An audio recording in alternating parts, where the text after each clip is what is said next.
Welcome to SportsBeat KC, the Kansas City Star sports podcast. I'm Blair Kirchhoff. We're talking Royals on this episode, and it just occurred to me that the Star's been doing a sports podcast for, 7 or 8 years, and this is probably the first time we've been able to talk about the Royals and a playoff possibility in May. But that's how good they've been. Starting pitching has been superb. Salvador Perez, the captain, and Bobby Witt Jr. are playing like MVP candidates. So many good things are happening for the Royals that they've been able to mask some of the weaknesses. We talk about whether the Royals can maintain a successful path with beat writer Jaylon Thompson and columnist Sam McDowell. Okay, let's get started. Jaylon, it's good to see you. We haven't seen you in a while. How you been? I'm doing good. How are you guys doing? Doing okay. Happy to get you scheduled and get you in here and do this Royals podcast. A lot has happened since the last time we discussed the Royals. They got off to a nice start after a couple weeks, and we all thought that was, it's fun, the Royals. But, it'll catch up with them. Yeah. It hasn't caught up with them. They're playing well. We're almost at the quarter pole of the season, and they are, let's just say we're recording this on Tuesday. The Royals and the Brewers play the second of 3 games tonight. Seth Lugo on the mound for the Royals. So this podcast won't include that game, but they're 21-15, playing really well. And I think whenever you discuss the Royals right now, it has to begin with the starting pitching. Yeah. I mentioned Lugo, but just about everybody who's taken the ball has done a terrific job, just generally speaking. What's going on with the starting pitching? Why have they been so successful? I think you have to kind of look at it, and the Royals do a good job at the promotional guide of what they have in the stadium. There's this event called Beat Bobby, where a fan runs against this LED board cutout of Bobby all the way around the warning track. And that's kind of a nice metaphor for what the Royals are at right now, because they are trying to beat what everybody's expectations are of them and what they thought they would be, and they're exceeding it right now. They're in the lead. They're in the 10th pole spot. And you said the starting rotation is a big reason for that, and that's certainly true, because if you look at what they're doing, Seth Lugo has not had a bad start yet. I believe he has 6 quality starts in his first 7 that he's pitched with the Royals. And he's going today. You also will have Brady Singer. He's pitching well, and he's really defined his role with 2 extra pitches, which was the sweeper and the 4-seam fastball that he's added back in. Cole Reagans is also being who Cole Reagans is. But those are just the starters. And we can't forget about Alec Marsh, who's been great, and Michael Wacha, who is kind of struggling a little bit, but he's a veteran. He'll find it. But the bullpen is, I believe, what's really gathering them to where he's picking up these wins, because the offense is not really scoring a lot of runs right now. But the bullpen is holding a potential lead and is paving the way. You got to give a lot of credit to Chris Stratton, John Schreiber, and James Arthur. 7, 8, 9, been lights out. I think Zerpa's been pretty good, too. The last few starts. Let's go back to the starters, though. Just some stats that you're very familiar with, but for our listeners, starters ERA going into tonight's game, 3.35. That's 5th in baseball. The Royals have allowed 2 or fewer runs, as they did last night in the 3-2 victory, 18 times in 36 games, and they're 16-2 in those games. That's the best record in baseball when holding teams to 2 or fewer runs. And going into tonight's game, they've allowed 119 runs. That's the second fewest in baseball. That's all about the pitching and the defense. I'm going to get to that in a minute, too, but you mentioned him. Seth Lugo, the veteran, he's only been a starter for 2 years, been coming out of the pen for most of his career. Cole Reagans, the strikeout artist. Brady Singer, the veteran, the Royals veteran of the staff. He's been, a Royal longer than any of these guys. 2.45 ERA. You mentioned Alec Marsh. Hey, while we're on Marsh, how about bringing us up to date on his injury situation? If everything goes well with Alec Marsh the next couple of days, he should be coming off the injury list on Friday to make that start against the Los Angeles Angels in Anaheim. So that's what they're hoping he should be in line for. He pitched well on Sunday in his rehab start with AAA Omaha 4 scoreless innings, 6 strikeouts, looked really well. So that's the hope that Marsh will be back on Friday. And a 2.70 ERA for Marsh. And dare we say it, does this rotation actually have a little bit of depth now after what we've seen with the Sunday start of Daniel Lynch and Jonathan Bolin didn't pitch great in his spot start, but there's still hopes for him.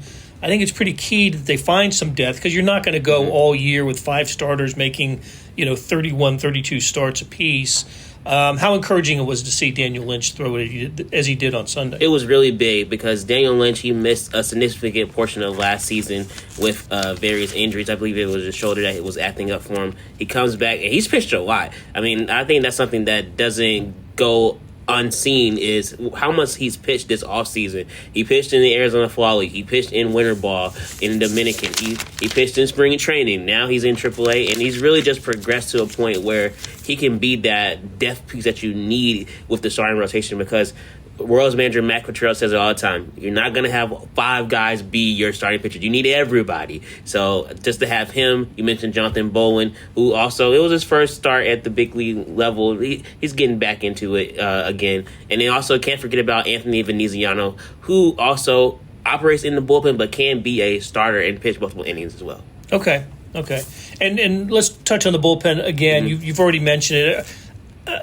Stratton kind of struggled a little bit last night. 2 walks in the 9th inning, no runs, and got the save. And then MacArthur gave up the home run on Sunday against the Rangers. That led to a loss. Any concerns you had about the bullpen?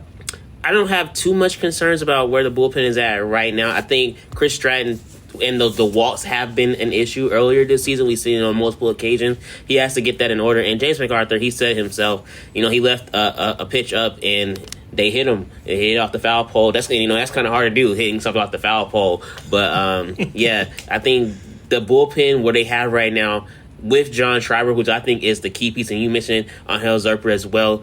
If they continue to just be consistent, and Will Smith is turning it around. We've seen what he's done the last 5 appearances that he's had in there. Had a big inning last night. Maybe, just maybe, there'll be enough to counteract what the offense is not doing right now. We'll get to the offense here in a minute. Just defense, according to one metric, 30 runs saved this year. That leads Major League Baseball. And we saw how important defense was in the win on Monday night. Royals down 2-0. They come to bat in the 7th inning, and 2 errors helped them with their 3-run inning that led them to the 3-2 victory. All right, I want to turn to some position players, starting with Salvador Perez, who has had a tremendous start to this season. Our columnist, Sam McDowell, wrote Sunday column about Salvi. I wish Sam was here to talk about oh, wait a second. It's a miracle. Sam McDowell has materialized. And Sam, what did you find out about Salvi and what's going on with him? And what explains the start that he is, almost Triple Crown-like numbers, right, with batting average, home run, and RBIs? Yeah, I mean, I think the simplest answer is he's just seen the ball really well. I mean, his barrel percentage is way up this year. I mean, as far as the frequency in which he gets the barrel of the bat on the ball. Because, I mean, I think, look, his walk rate is up, but he's actually not seeing more pitches. He's seen fewer pitches. In fact, he sees the second fewest pitches in baseball per plate appearance. I think the Royals would look at his walk percentage and say, well, he's working the count more. He's really not. I mean, he's just getting, I think, perhaps into a little bit better counts because of the guys hitting around him. But, because the Royals are not getting a lot of production out of their 5, 6, 7, 8, 9 guys. So, but, I think he has shown a little bit more willingness to walk when he does get into like a 3-0 count or something like that. He doesn't seem to think that that's going to be his pitch to hit, but you're right, Blair. I mean, the top of the line thing here is that he's having like an unprecedented Salvador Perez start to a season, because as good as he's been, he's not frequently been like a get off to the best start in April kind of player.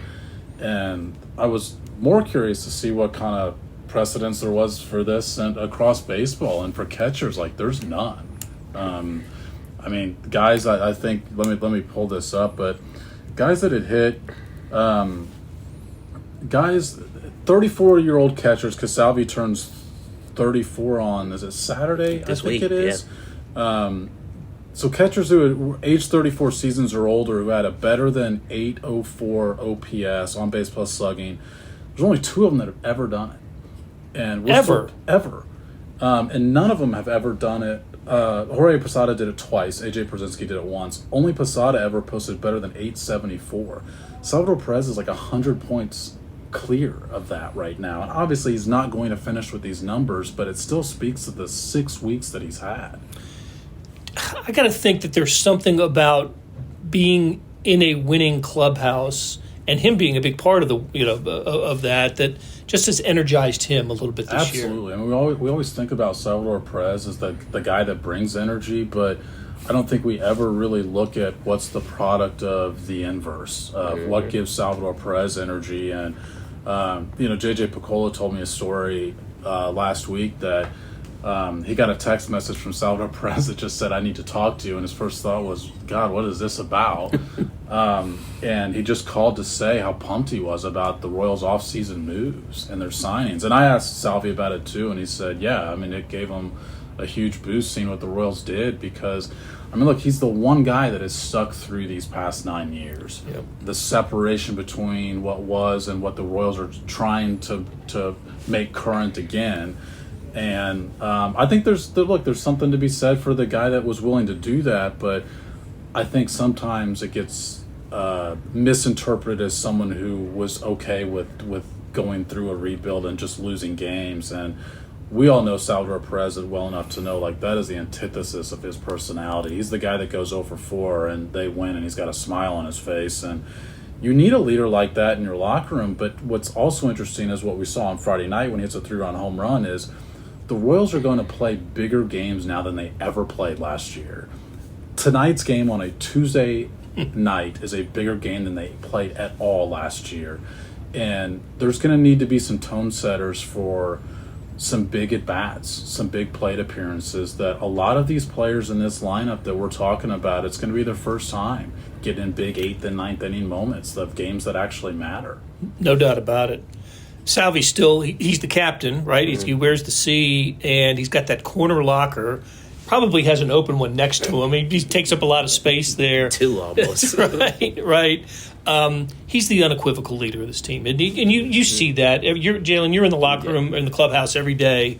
And I keep hearing about how he's usually the last one to leave the clubhouse. What kind of impact do you think he makes just in that environment? It's huge. You mentioned that he's the first one there, last one to leave. I mean, it's hard to basically get him pregame because he's always working with pitching staffs and, with young catchers and everyone. And I'm going to tell this story because I remember last year, Carlos Hernandez was on the team, and we were trying to talk to him about one of his pitching performances. And, Carlos, he needs an interpreter to speak to the media. And Salvi was like, no, English. Because, that's part of the job, You're in the big leagues, you got reporters, you got to learn how to, speak English, when you're communicating. And I thought that was just so big just to see, hey, I'm here to support you. Whatever you need, when you're speaking to them, I'm there to help you. And I think that's just a part of his leadership that, goes unnoticed, but, he's helping so many of these younger guys, so many of the even some of the veterans as well. They all wanted to come and play alongside Salvador Perez. Talking to Hunter Renfroe, he just came over this year. He was like, yeah, seeing what Salvi has done over the years, why wouldn't I want to play alongside that guy? Because of just what he means to the city. I've said it before, and I think you guys can agree. He's the heartbeat of the Kansas City Royals. Without Salvador Perez, I don't know where this team will be. Sam wrote it elegantly in his story, and he has one of the best lines where he's like, he's the central access of what they're doing now. I love that line. Y'all should read that, by the way, at the Kansas City Star. But, I think Salvi's been doing well. Yeah. And now it's kind of revived Hall of Fame talk for Salvi. Have you picked up on that any this season? Just if he continues on this track and has a couple of more years where he's, having this type of production, he'll be the Royals' second, Hall of Famer after George Brett. Look, that's that's for down the road. I like talk like that, but that's really for down the road. Yeah, I mean, Blair, that's a good point because, I mean, I think the reason that I had always thought that Salvador Perez would not be a Hall of Famer is just because you see this fall off at the exact age he is now. And he can change that case if he's able to buck the trend of catchers who are somehow productive. And one of the ways he's doing it is we've seen him play first base more. Yep. And I think our thought always was, okay, because when he plays first base, I mean, the Royals have a full-time first baseman, so Pasquantino DHs. And so the thought I think I had always had was, well, Salvi will DH, and why not leave the first baseman at first base? And this speaks to who Salvi is, that they want him in the game. They want him involved in the game because they do think it has an effect on the rest of the team. Yeah, and to go to that point, there was a game last week or maybe 2 weeks ago where he had back tightness, and he was like, right. He could have salved that game. But no, he came up in the 9th inning, and what did he do? He gets a base hit. He snuck. That's right. I think it was in Toronto. Toronto, yeah. Was it also one of the Toronto games? I think it was Toronto where Michael Massey at second base took a couple of fly balls over on the first base side, and Salvi just gave him a big smile. Mm-hmm. That was fun to see. All right, so Salvi leads I think he still leads the American League in RBIs, right? And one of the reasons he does is because Bobby Witt Jr. gets on base ahead of him, and Bobby Witt Jr. leads the American League in runs scored. Bobby's off to a fantastic start, right? I mean, he's an amazing player. He's the guy the Royals have not had, not since I've been here, not since Brett. I mean, they just haven't had a guy who's a complete ball player like Bobby Witt Jr. He's on pace for like 140 runs scored this year, which would be a club record. Leads the American League in triples, extra base hits. He's putting together the type of season. It's like the best of his first 2 years of the majors combined. We're seeing that right now with Bobby Witt Jr. One thing I wonder about, he has 4 home runs. He had the 4 home runs like in the first couple of weeks of the season. He doesn't have one over the fence in a month. But even with that, he is just he's at the top of his game. Yeah, and I wouldn't worry too much about the home runs. But if you look at what he did last year, he only had I believe 14 at the All-Star break, and then he just went on a tear and he got to 30 that way. I looked at this the other day and I thought, because if you look at the MVP odds right now, Bobby Witt Jr.'s name is in that conversation of who could potentially be a MVP. And if you look at someone like Jimmy Rollins, I believe it was 2007, 2008, he won the MVP that year. With the Phillies. He didn't hit a whole bunch of home runs, but he led the league in a whole bunch of categories. I think he had 20 triples that year. Witt has 5 right now. I'm not saying he can get to 20, but, I mean, if he can get anywhere close to that range, what he's doing, I think in the Rose notes the other day, he was on pace for, like you said, 138 runs, 81 runs batted in, and then 52 stolen bases, I believe, or something like that. But, I believe if he continues to play at the level he's playing at and the Royals take that next step, why wouldn't he be in the conversation for an American League MVP? And the Royals have only had one. George Brett in 1980 is the only MVP the Royals have had. They've had a few Cy Young winners, but only one MVP in their club history. So I'll tell you what, it's just a lot of respect to Bobby Witt from opponents.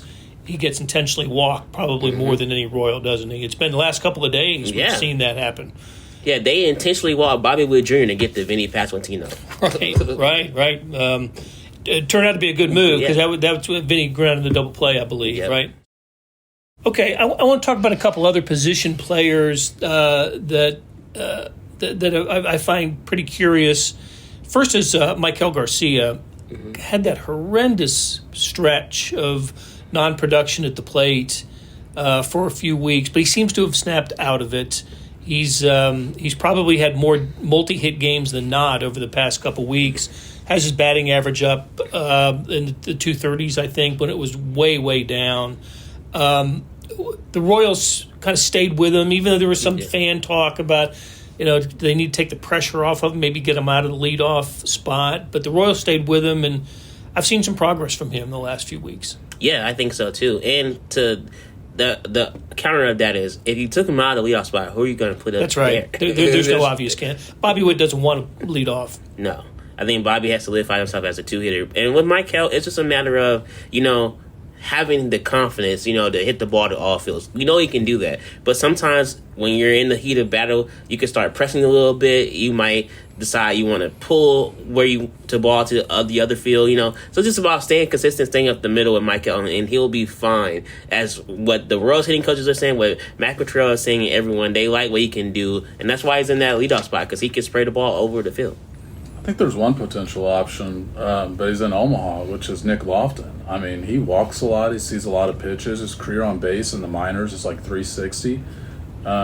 So I think the Royals are reaching a point with their lineup, particularly with their production in the outfield, where they're going to have to consider what other reinforcements they have that are not currently on their 26-man roster. Yeah. And is Lofton... Is he the top? Would he be the top candidate? They've got a lot of guys hitting the ball really well in the minor leagues, including Drew Waters, right? Yeah, Drew Waters is hitting the ball. Now, we know he had an incident. We don't know exactly what the incident was, where he was benched a couple of weeks ago at the manager's discretion. But look, the strikeout numbers are kind of alarming for some of the guys that actually are hitting well. Nick Prado has really high strikeout numbers still. It's more than 1 out of every 3 at-bats. Even though he's got 5 home runs, even though he's got a good average and good on base. They've got a player, C.J. Alexander, kind of a veteran journeyman who's hitting the ball really well in the minors. You mentioned Waters. Lofton's hit it okay since he went down there, still hitting above 300. But, the Royals have the second worst OPS among their outfielders this year, and they're close to reaching, I think, a point where they're going to have to look to see if there are solutions in Omaha. Kyle Isbell plays such a good center field, I think you can get away with it. Yeah. I don't think Hunter Renfroe and MJ Melendez right now are playing good enough corner defense to where you feel like you can live with them hitting less than 200 in the lineup. Yeah, with Melendez, he got off to such a good start. I thought, okay, this is the guy that we saw in Omaha a couple of years earlier, but again, it tailed off for such a long time. He's made some solid contact recently, but he just can't seem to break through right now. How frustrating is it to see him? Yeah, he's a boomer bust type of player, and you can see it. When he's going well, he breaks out. His defense is better. When it's not going well, it just is what it's looking like right now. And I think when you watch him swing the bat, he is swinging on 1 foot. And it's like you're not using your body weight, shifting your weight, driving in the ball, or anything like that. So when the pitchers are just throwing it and locating it, he's missing it every single time. And I think that he has to get back locked into, hey, stay focused, stay consistent, stay grounded, and maybe his swing will come up. He has all the talent, but like you said, it's very frustrating to see him not produce. And like Sam said, if it doesn't work out, this is not the time. And J.J. Picoult has said this earlier this year, even last year. We are not going to wait on guys to continue to hit. We got to make a decision. And it could be going that way. I think it's a great point about his movement with his body, because MJ Melendez's swing has a lot of moving parts in comparison to a normal Major League Baseball player's swing. So usually I think when guys get to the majors, you see a lot of the advanced metrics come into play as far as this is your pitch, this is the pitch you should be swinging at. It's so much of the conversation is about swing decisions. With MJ Melendez, there's a lot of conversation about the swing. And there's not a lot of that intricacy teaching at the major league level. That's not the point of the hitting coaches at the major league level. But he needs that kind of attention, because there are so many moving parts with his upper half that it's why we see these wild swings from, when I say swings, I mean swings in production from him, to where he hits 41 home runs in the minor leagues and has just an awful year to where you wonder, is this guy going to make the pros within a year of that? And so, I think with MJ, you're always going to see these just long, exaggerated streaks of production. The question is, if the Royals are playing well, how long can they live with it? You can also ask the same of Nelson Velasquez, the DH. And again, there have been moments at the end of last year after they acquired him, and then there were some couple of weeks this year where the ball was just jumping off his bat, and okay, this is the guy that he's going to solidify that DH role, but there's just not enough there. It's not been consistent enough. It hasn't, and the Royals acquired him to do one thing, that's hit home runs, and he hasn't hit home runs in, I believe, over a month now. And if you're going to be a designated hitter because they don't really want to put him in the outfield on an everyday basis, you got to hit. And he just hasn't done that. And now that's kind of why you see guys like Adam Frazier in a outfield role or in the DH role. And it's kind of weird to look at it. See, because for as great as Adam Frazier is, he's not a power hitter. Right. That's Nelson Velasquez. And they have missed that in that lineup. If he was hitting at the same rate he was hitting at the beginning of the season, you saw the Royals roll off 7, 8, 9 run innings. They haven't done that now. And like Sam alluded to, 5, 6, 7, 8, 9, nothing. And that's a problem. Someone who has not been a problem since he's joined the Royals is the aforementioned Michael Massey. What a nice little run he is on. Mm-hmm. That home run he hit Monday against the Brewers, against the lefty, sweeper lefty, and into the wind. And I don't know what they measured that thing, but it had to go 420 or so. That was a heck of a piece of hitting there. He is as advertised. This guy's given the Royals another bat. So. Yeah, when we talk about the outfielders and Velasquez and maybe the bottom 4 of the order, at least Massey makes it 5, right? Yeah. When you get through Pasquantino and Perez, you get Massey in the 5 hole, and you at least got 5 productive hitters going right now. Yeah, and the good thing about Massey too is when he came back, he wasn't hitting like I believe where he's hitting now. He had to get his feet back adjusting everything. So I asked him about it, and I said, "What was the adjustment that you made?" He said, "My eyes. I had to be able to consistently see the ball better and work on, just getting my timing down." And once he got his timing down, it's clicked. And you've seen it, 9-game hitting streak, another home run last night. And like I said, he's playing well at second base. We know that he is going to be a good defender. The offense is going to be consistent. It's just a matter of, can he extrapolate that over a whole 162? Okay, so 4 teams in the AL Central over 500. The Twins have had a 12-game winning streak. Just like we all thought. Yeah. So how much of it is this division being better than we suspected, or the White Sox being so bad that teams like the Royals who have played the White Sox, and I can't remember who else in the Central has done that. The Twins have. That was part of their, I think that was 6 or 7 of their 12-game winning streak. How much of it is just that? And... here the Royals are competitive for the first time in a while, and looks like they might have to contend with a salty division. Which would be fun, right? Meaningful baseball here, but how much do we know enough about the other teams to think about the Royals as a contender in this division? Yeah, a lot of these teams have taken advantage of pretty light scheduling. I'm looking at the Guardians' schedule here. 3 against the White Sox, 3 against the A's. But the Royals are not actually one of those teams. I think we all looked at April and thought, that as important as this start to the season was going to be for them, given how last year's April went, it was not going to be an easy April to navigate. So even though they did play the White Sox, as you mentioned, I know the Astros haven't played the type of baseball they did the previous 7 years. They're playing a Brewers team right now that's in first place. Like they played some good teams, and so I think there's more reason to believe that their record has a couple legs to stand on, as opposed to there's going to be questions about all 4 of these teams, especially with Bieber's injury in Cleveland. With the Twins, they do have 2 good pitchers, I think, that could make them a little bit more long-lasting. But the Tigers haven't been here in a while, and the Royals haven't been here in a while. So I think there's going to be questions that follow them, at least through the All-Star break, as far as their legitimacy to be a team that can be above 500 and compete for the division.